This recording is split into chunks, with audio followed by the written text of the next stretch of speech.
Itens utilizados na amamentação. O que a gente sabe sobre eles? Vamos descobrir? Cada vez mais vão surgindo novos itens e a gente ficaria sem saber o que utilizar, como usar. O primeiro item é a rosquinha de amamentação. Ela não é vista ali nos portais oficiais, mas é um tecido muito utilizado na prática assistencial e bem recebido pelas pessoas que amamentam. Podemos ver também a rosquinha de amamentação em alguns guias ali de universidades ou até mesmo de hospitais, com orientações de como fazer, como utilizar, em que momentos elas podem ser utilizadas. Aqui no canal já tem um vídeo sobre como fazer a rosquinha de amamentação, como ela pode ser utilizada, inclusive foi até com uma toalhinha ali do Flamengo. Agora eu estou com uma toalhinha mesmo aqui, ó, no paninho de boca, que normalmente é o que a gente recomenda e vocês têm em casa, né, para quem amamenta, e ela pode ser utilizada para poder fazer essa rosquinha. Nosso próximo item da lista é a tipóia. Ela tem o mesmo caso da rosquinha em relação às evidências e recomendações por portais. Ela tem um papel fundamental quando a gente está falando de amamentação com uma mama volumosa. Eu aqui utilizei 2 paninhos emendados porque eu não tenho um pano de boca maior, tamanho suficiente para poder a gente enrolar no pescoço, que é uma tipóia na altura do seio. Tem também a tipóia como um tecido para comprar em algumas lojas, mas aí a gente pode aqui, ó, se virar com o que a gente tem. Quando tem uma mama volumosa, o que acontece normalmente é que o mamilo ele tende a ficar um pouquinho mais para baixo, e aí eu não consigo fazer uma boa pega aqui, na boa posição também. Ela vai servir para dar sustentação, então aqui eu coloquei a minha tipóia no pescoço. É bom um paninho que dê para poder dobrar aqui com tranquilidade, não fique incomodando. Vou apoiar essa mama, tendo essa base sustentada, e aí eu me preocupo apenas aqui, ó, com manter o meu bebê na posição, seja sentado, seja deitado, e aí eu consigo manter essa sustentação. Ela vai manter aqui o meu seio numa ótima altura, para poder eu fazer aqui uma boa pega, uma boa posição. Outro item que a gente também tem na lista é o absorvente para seios. Esse é um item que não é recomendado rotineiramente, pois ele pode deixar as mamas, os mamilos aqui, ó, úmidos, e isso pode ajudar a criar um ambiente propício para proliferar bactérias e fungos. Mas há quem se adeque e dê relatos positivos, apesar dos riscos para sua utilização. Os absorventes são um recurso que muitas pessoas utilizam por conta dos vazamentos que acabam apresentando ali durante esse período de amamentação. Uma das alternativas que a gente tem para aquela pessoa que não quer abrir mão da utilização do absorvente por conta de um grande vazamento ali do leite, é que a gente pode também conciliar com o uso da rosquinha. A rosquinha vai estar ali intermediando e aí ao mesmo tempo vai estar parando para poder não molhar a roupa. Mamilo intermediário ou bico de silicone. É um material bem conhecido, ele é fino e flexível, é colocado sob a auréola e o mamilo, para poder estar ali protegendo e também ajudando no formato. Ele é visto em algumas situações, como o RN prematuro, um bebê que está apresentando uma alteração de tônus muscular e da face, ou até mesmo nos casos de proteção para o mamilo que está dolorido e muito sensível.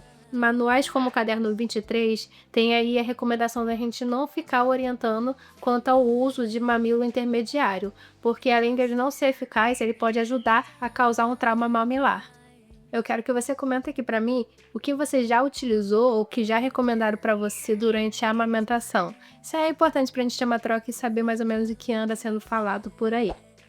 Concha de amamentação. Entre todos os itens falados aqui, esse é o que menos apresenta um material robusto sobre a sua eficácia, então ele tem uma escassez de literatura quanto à recomendação.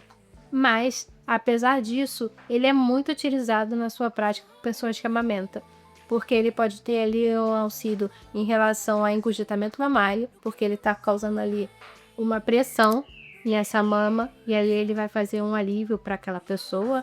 Vemos ele sendo utilizado em situações de fissura mamilar, e aí ele faz uma vedação e protege e mantém arejado. É mais ou menos o que acontece com a rosquinha, mas nesse caso a rosquinha vai deixar ele mais arejado e não vai ter aquele ambiente sendo criado com toda a vedação. Também vemos a sua utilização em caso de mamilos planos ou invertidos, que aí são mamilos como esse que podem não apresentar protrusão ou que apresentam, mas apresentam de maneira sutil. As evidências científicas que discutem a eficácia, risco, benefício de acessórios de amamentação ainda são fracas. Elas ainda carecem um pouquinho mais de pesquisa para nos entregar um dado robusto sobre a sua finalidade. E aí a gente vai basear aqui sobre as recomendações oficiais, Ministério da Saúde, OMS e outros guias que vai nos conduzir nesse assunto da amamentação.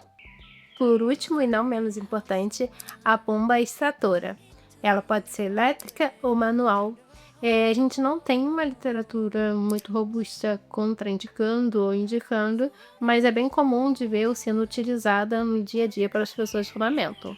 Existem alguns motivos pelos quais a bomba extratora é bem utilizada assim, na prática. Um deles é uma RN prematura que não pode ser levada ao seio.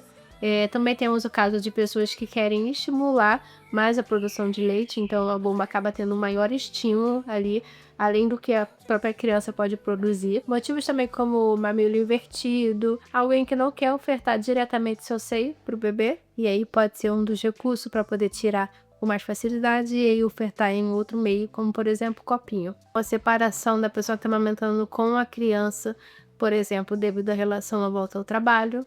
Casos de gemelares ou até mesmo pessoas que adotaram um bebê ou que a pessoa não gestou e aí ela quer ofertar o leite para essa criança. Então, uma das etapas ali nesse processo é a estimulação da mama. Sendo esse um dos motivos ou não, a pessoa que está utilizando ali a bomba de extração precisa ser bem orientada e avaliar o caso em que ela está utilizando. Porque quando a gente utiliza da forma incorreta, pode causar escoriação, pode ser também que venha a ter uma fissura ou, em alguns casos mais graves, a mastite, devido ao excesso de estímulo e aí aumenta a produção ali daquele leite.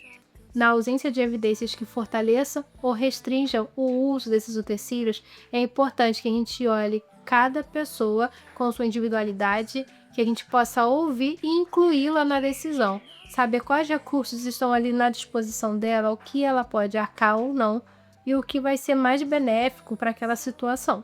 Quando a gente fala de amamentação, é importante a gente não tomar decisões baseadas na experiência de outra pessoa somente. A gente precisa analisar quais são as orientações oficiais e que a gente tem de evidência. Aquilo ali foi aplicado somente baseado no que aquela pessoa viveu ou é no contexto geral. Então a gente precisa ter cautela quando vai tomar uma decisão e ver alguns relatos e comentários por aí nas redes sociais dizendo que tal coisa fez bem ou mal para aquela pessoa. Compartilhe aqui comigo o que você utilizou durante o seu processo de amamentação, o que você tem utilizado ou o que você pensa em utilizar. Algum desses itens você já tinha visto? Já foi recomendado? Você já utilizou? Qual é a experiência de vocês? Qual é a dúvida? Deixe aqui nos comentários, vamos fazer uma troca. Não se esqueçam, curtam, comentem, compartilhem, ajude divulgando esse vídeo. E lembre-se que no mês de agosto teremos assuntos como esses e outros mais relacionados à amamentação. Até lá!